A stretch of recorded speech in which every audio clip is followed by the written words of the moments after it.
guys, I'm Allison, and today I want to share with you this little adorable thing. I found this at the same place that I found Naked Angel Boy.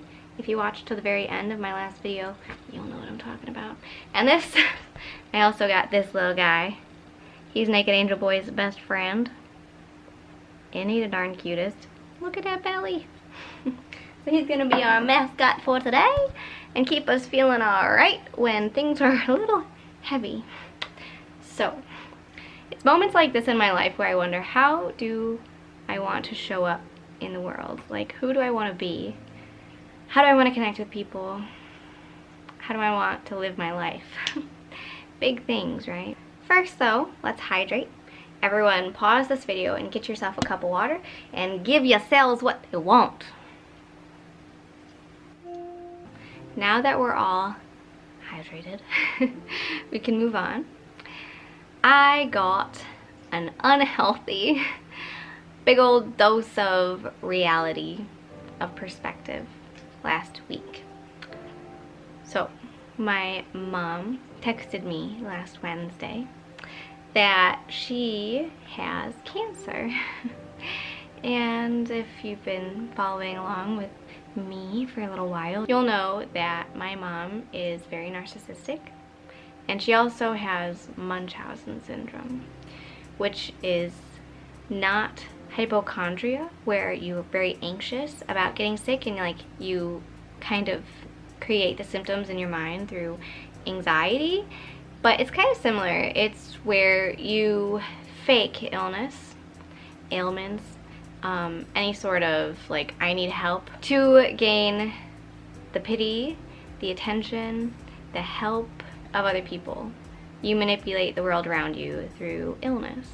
And it's really sad because they actually sabotage their bodies. Another reason why it's sad is because other people really are sick, or caregivers for sick parents or loved ones. And those loved ones, their heartstrings are being pulled, you know? They're taking care of someone they love, and it's sad to see someone you love in a bad way. So, it's sad for a lot of reasons, but anyhow, my mom texted me on Wednesday and she said I have cancer.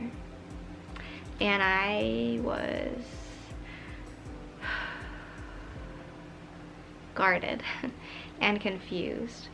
I didn't get like sad right away. I didn't answer for a day. And I was like, she uses illness to manipulate others. What is this? But I opened up about it with the people around me. I'm like, you know, I'm not really sad. I'm confused. I don't know if it's real even. Like, I just don't know. And so that's healthy, I think, to open up with your friends, you know, and your loved ones about something that's going on, you know, before you're like exploding with emotion. But anyways, the next day, Thursday, my dad texted me and told me that he had a mini stroke. And at that, I just, like, my whole body did something crazy. Like, usually I feel anxiety and sadness in my head. I'm so in my mind and my thoughts. But my body felt like it had disappeared. Like I was like, not jello legs, but like they weren't even there, like they were clouds. And my stomach felt sick. I felt nauseous. My head was like, just, I don't know, pressure. I reacted physically to that, and like I think it was also that added to my mom. You know, it's not like I didn't care about my mom and I cared about my dad. It was like, okay, this is reality. Something, wow, this is a lot. The good news is that my mom can hopefully get these cancerous tumors removed surgically at the end of this month, and it should be okay. Should be. My dad, this is kind of like a blessing, because now he knows there's a blood clot somewhere and he can get on blood thinners, go to doctors, try and figure it out and fix the problem before it becomes debilitating, you know? So it's like, it's okay. But initially on Thursday, I like really was overcome with sadness and fear and like another wave of realizing that life is short and it's pretty sudden sometimes, and you really like I'd been in this place for a couple months where I was really in my head, like I said, even more so than usual, you know, not keeping up with my routines of working out and meditating and, you know, eating well. And so I was in my mind instead of like doing healthy things for the entire system. And this was like, hey, back to reality, you know? Look, where are you? What's going on? How do you want to react? Like, how do you feel? It kind of, you know, shook me. And made me realize that, like, a lot of things in my head that I'm focusing on, I can set down and I can, like, you know, it just shifted, like, things back into place a little bit while, yeah. So, moving on with this story, I called my dad right away as soon as I had service, because I've been in this like weird, you know, up north Michigan place and I listened to what actually happened and what his plan is moving forward, and you know, I was like, I'm so sorry. And at the end of our conversation I told him, hey, listen, this mom just told me this. And he's like, oh wow, really? And that's too bad. And then I got off the phone and I called my mom, who I've spoken to probably 4 times since breaking no contact. This included, this being like the 4th time.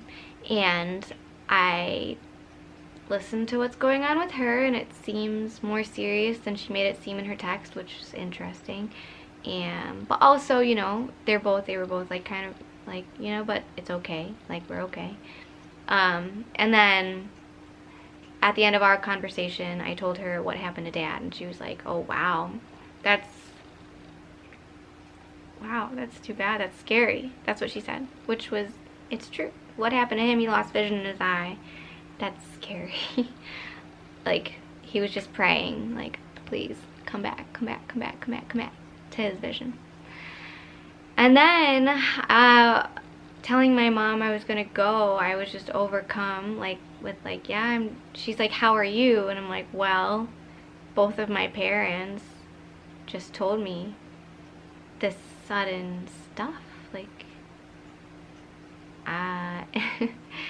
and I started crying, and I kept crying for a while. So I was happy about that again, you know, thinking about all of this healing that's going on. I think that's a pretty healthy expression of emotions. You know, I didn't cry for years back in the day, back in the Pollyanna denial day. Hey, I'm out of that, by the way. And I'm a poet, didn't even know it. What am I talking about? And I also opened up with friends. I told them, guys, this is happening. And they were like, oh, you know, and they gave me love and support, and it all, you know, helped. It all helped it, like, move through instead of get stuck, and, like, for me, get stuck in a place where I had to move through it later, when possibly more things happened that, like, triggered this feeling that was stuck in here. Instead, like, I let it move through me and change me, you know? Like, I've been checking in with my dad, not so much my mom, but, you know, I'm checking in with she said she's gonna be okay. I don't know. We're fine. I've been checking in with my dad a lot, and that feels good. But yeah, concerning both of them, these sudden things happen, but they also are both ill all the time. Like, my mom is physically, and, you know, just drama-ly. She's ill with all of these dramas that are happening in her life, and these people that just somehow can't appease her all the time. And then my dad is ill with addiction, and that's something that's been heavy on my mind lately as well, which I would love to talk more about, because I'm sure many of you can relate. And yeah, I think what happens to us is similar when it comes from narcissism or alcoholism or whatever it is that's trickling down the family tree into you. I think it affects us in similar ways. It's generalizable, so I'm going to talk more about that soon, but they're both ill in general, and now they're getting older.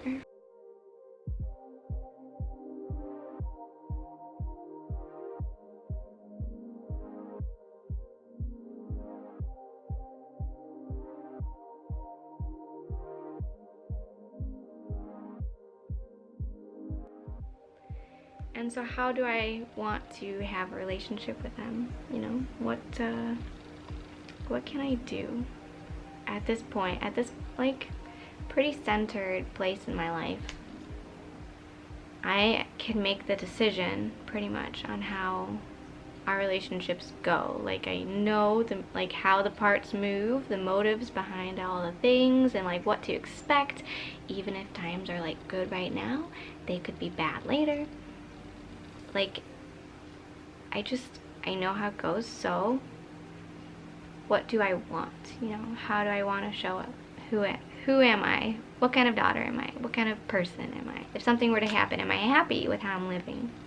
Am I happy with where things stand in different areas? So, big questions on my mind.